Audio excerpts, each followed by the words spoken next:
You can see a deliberate effort on the part of the government to take into account all complaints that had been leveled against BBI after the first draft was unveiled in Bomas. People complained that judiciary is being vetoed down. We have now made an amendment to that proposal. The judicial ombudsman will now be vetted by Senate. People said, oh, Senate is going to be downgraded. Now we have granted Senate the power to vet the ombudsman, to vet the youth commissioners, and also to oversight own source revenue of the counties.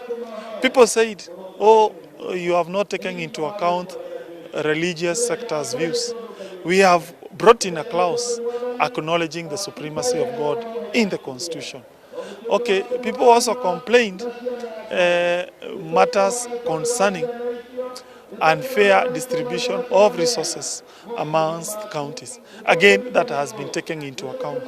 The pastoralist community, those who also border our major water sources, including the lake region, including the so-called blue economy, including the pastoralists.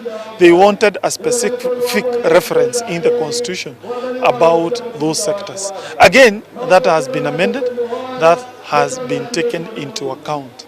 People wanted the new constituencies to be spread out in the entire republic.